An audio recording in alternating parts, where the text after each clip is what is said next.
So now I'm going to talk about something you are all familiar with because you're musicians, and that is practice. This course is for musicians, which means that you at least learned one instrument at one point in your life, or you learn how to sing. The best musicians in the world still have to practice guitars, drums, singing, piano. The same goes for if you are going to use a computer as a musical instrument. You have to practice. It's actually just something you can build into your day, like instrument practice, and separate completely from your creative work. You don't want to be trying to learn how to use the software, to go through and create your scene files and getting used to that workflow while you're working on your creative project. It's just going to get frustrating. What you're going to do is set a timer. Take your phone out. You can have your phone for this.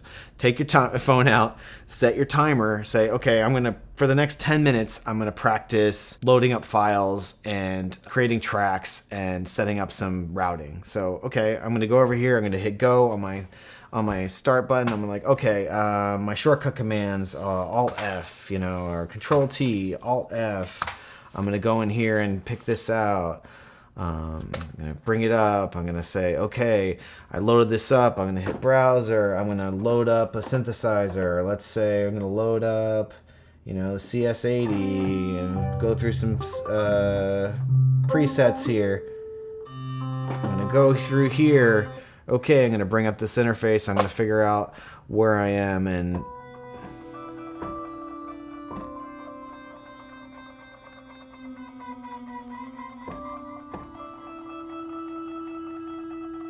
cool, that sounds good. Great, I'm going to record. So let's go and hit stop. Let's turn on the metronome.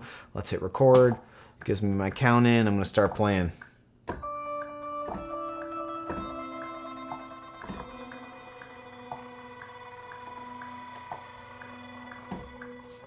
Okay, stop.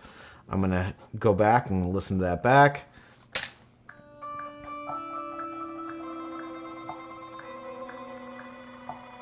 All right, clock's still running. I'm going to go in here. I'm going to right click these notes. I'm going to hit the Q button. Quantize comes up. Hit OK. Everything's quantized. All right, I'm going to go ahead and save this file. I'm going to go in here and say, all right, this is my test. I'll go up one version. I'll say, all right, sketches. I'm going to have, this is a test 6. Here we go. Enter. Okay, I saved a file. Then I'm going to go through. I'm going to close this out. I'm going to close this out. I'm going to delete this clip. I'm going to delete this. And I start from 0. That's a normal drill practice that I would do just to get myself back in the flow of using it, especially I haven't done it in a while. Just like doing a scale. I just did a scale right there on the screen.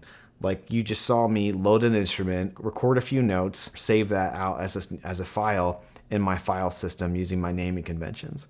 That took, 2 minutes, something like that. That's what you want to be doing because you want to get used to this workflow. The worst thing is that if you're trying to, you're working on a song, you knocked out a couple, things that sound pretty good, you laid down some tracks. Okay, I want to go save. Where was I going to save again? Okay. I didn't really make that directory structure. I'll just save it to the desktop, and I'll call it, test 6. Pretty soon you're going to end up having tests 6 through 25, and you're not going to know what those are. Then you're going to have your creative project right next to your tax prep spreadsheet, and you don't want that. I would spend some time and just try and practice your instrument, figure some stuff out. You also don't have to do it timed. You can just say, all right, well, I don't really know how to do this, so I'm going to spend some time and I'm going to figure out, okay, I can drag this over here and create some routing. What's the difference between pre-fader and post-fader? I don't know. Like maybe I'll just look that up on the internet real quick and watch like a short YouTube tutorial about how that's done. This is a time that you don't want to do anything creative. You're going to want to spend this time just learning the nuts and bolts of what you do. It can be real boring, but it's also like practicing an instrument. If you invest the time up front and you do it a little bit every day, say you just set a goal to learn one new thing about your DAW every day. How do I add a delay effect to my voice? Okay, well, first I've got to figure out how to record my voice. First, I've got to get my microphone set up. Once I get it into the computer, I got to make sure it wasn't clipping. Once I find the delay that I need to use to make that sound, I'm going to set it up. I'm going to figure out how I want to mix that and how I want it to sound. You can spend, 20 minutes doing that or something like that. Don't make it a big deal, but make it something where you have actually created a drill for yourself and invented this kind of like scale or some kind of piece that you're working on, and just don't put any pressure on the creativity of it. Make it very, very dry on purpose. So maybe you'll learn how to do something brand new that then you can apply to when you're actually working on a creative project. And then you're going to fly through your creative projects because you've already done all this work. As a musician, I'm sure you understand that practice builds in this kind of repetition, which allows you to become more fluid with your instrument. Same goes with a computer and using a DAW. You are going to create these very, very specific workflow exercises that make you want to get back in there and try this again. You know, it's like, okay, well, I did that yesterday. How did I do today? Your brain got to rest overnight. You digested the information. The next day, it's going to be way, way easier. So what you're going to be doing is you're going to be creating those new neural pathways in your brain. That learning process is going to integrate into what you're doing in your creative realm. So you don't have to do all of this until you're ready and then start creating. While you're creating, in tandem with creating, have a separate session that is just running through the basics, running through the nuts and bolts of the software. You're just going to be a lot happier with how your creative session goes. I can't tell you how many times I've had sessions where I'm trying to get something done, and over, I've got this one technical problem that I'm like, what is this technical problem that I'm dealing with? I should know how to use this. I start getting mad at myself, and then it just goes into a downward spiral of self-loathing. So I don't want to avoid that when I'm trying to create. That can really shut off the creative process really fast. So I tend to like to isolate and to do shortcut commands and setting up automated things inside the DAW and learning about software and learning how things work. Maybe I'm testing out a new synthesizer. A lot of times I'll go through and I'll find a new piece of software and I'll say, hey, I want to use this synth. I got this, like I bought this 3 weeks ago. I haven't really had a chance to sit down and listen to it and play with it. And I'll have a specific session that's dedicated to that synth, exploring and listening some sounds and kind of getting ideas. And this is kind of this is an input only session. This is not an output session like if you're doing something creative and you're just exploring. This is an exploration. So that's what practice is. Practicing a musical instrument is discovering new things. As an adult, I took 5 years of piano lessons. I loved it because it allowed me and gave me permission to have the time to really study the instrument and to be like, okay, I want to learn these new concepts. I want to learn about music theory. I want to learn songs, learn how to read music.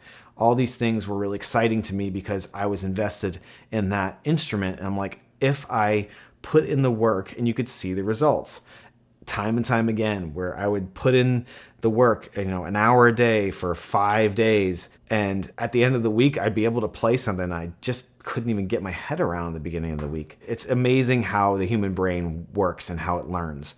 That's what you're going to be doing with the computer and the DAW. It's going to be the same as if you were practicing your instrument of choice, drums, piano, guitar, whatever. Just have fun with it, explore. Don't put creative pressure on it, because a lot of times when we create, we feel like, oh, this is game time.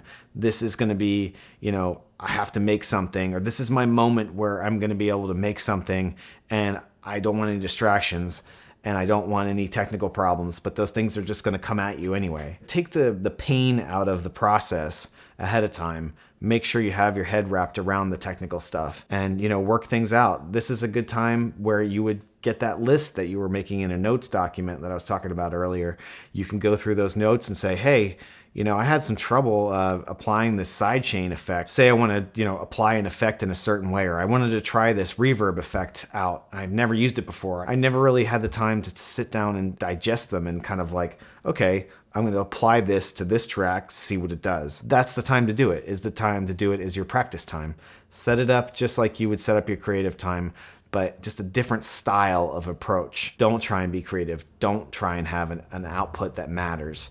Just play with the thing, just have fun, just explore, and go to where your interests are. Go to a synthesizer you may be trying to use for a while. Check out this demo of this sound library. Go on YouTube, watch a walkthrough demo of this effect process. There's tons of videos out there of people just sitting there playing and tweaking virtual instruments. Any virtual instrument you can think of, there's a video of a person talking about it or not talking about it and just playing it, and you can just watch what they're doing. You can learn so much from just that process of watching those videos. I do it all the time.